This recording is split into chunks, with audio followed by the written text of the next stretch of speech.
was in grave condition. My major organs were shutting down. They had even mentioned that I may not make it.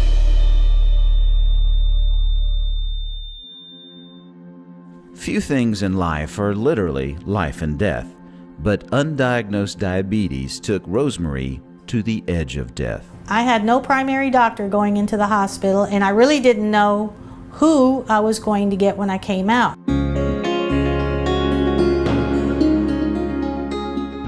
Amistad to me is it's the heart and soul of it. It's not a building, it's everybody wanting to come to work. It's the patients wanting to come here and get healthier. It's the feeling. Amistad Community Health Center is tucked away on a side street just off 6 Points. Miss Marie, how are you doing today? I'm doing great. How are you? For Rosemary and thousands of patients, it's become their medical home. Amistad is my medical home.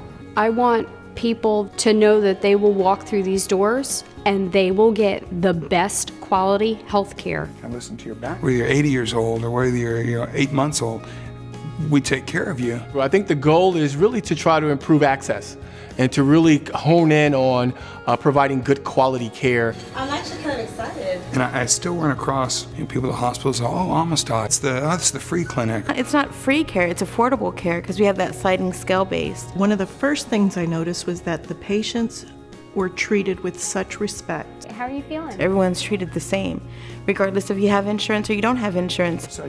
We're available for everyone. We don't turn away patients. They treat us like people, not a number, and that's real important. To me, it's kind of like a one-stop shop medical home. It is a good thing to have different things under one roof, different services. If I see that they need to go to the dentist, I can send them down the hallway. If I have somebody that has an abnormal pap smear, I can send them to another part of the clinic. You couldn't do that anywhere else. And so as far as comprehensive under one roof, it absolutely is. FQHC stands for Federally Qualified Health Center. We're a private organization and we're not part of the government, but the government does qualify us to give certain types of care. FQHCs were established to serve the underserved, and just like Amistad Community Health Center, are placed in areas where there's extra need. But we're not a for-profit entity. We're a take care of people entity, and that's the neat part about being here. I think there should be more places like Amistad. For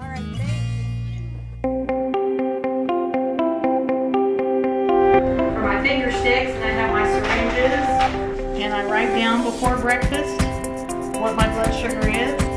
Amistad is getting their patients involved in their own health care. Amistad has helped me to manage my health, to be healthy, and to stay healthy. That is our main goal here. We want to help teach, reinforce, and just be available to them. Showing patients that you care about them, they are starting to care more about themselves and take care of themselves better.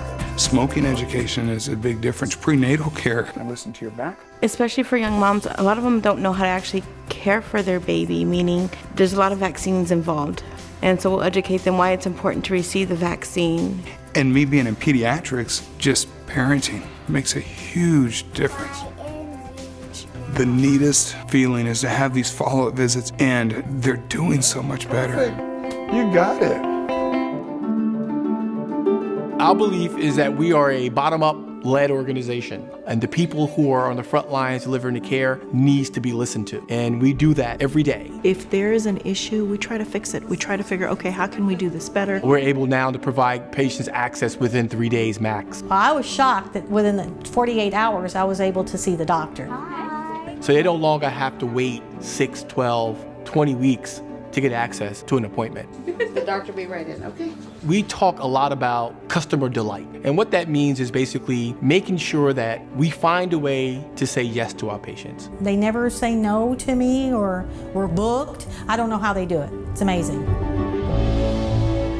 What we're doing is driving down costs. A lot of what comes with access is if people can't get in until they show up to the emergency room and now they need their leg amputated below the knee. But they didn't have care and no one was checking their labs and no one was educating and things like that, which is where we bring that in. So really looking for that long-term care for the patient, for society. When done right, it's a win all across the board. All right, so I'll see you then. Yes, ma'am. Okay. Amistad wouldn't be possible without our funding partners, Methodist Healthcare Ministries of South Texas, United Way of the Coastal Bend, and Christus Spawn Health Systems. Their funding allows us to concentrate on making a difference in our community. Our collaborative services include Texas A&M for prescription assistance programs, as well as diabetes education programs. And then we have the ecumenical services that provide us with mental health counseling. We also have LabCorp that has collaborated with us in order to provide on-site lab draws. It's a part of our DNA that patients do well. When patients do well, we feel well. We go home very excited. Bye, Miss Hazel. Have a good one. It's really neat. I love how my newborns, when I first started, were newborn. Now they're 4 or 5. And even when they hit the age of 2 or 3, they're always scared of me because I'm the shot lady. But then they get comfortable with me again because they outgrew that stage. This is an exciting time at Amistad. I wouldn't go anywhere else. Yes, I wonder.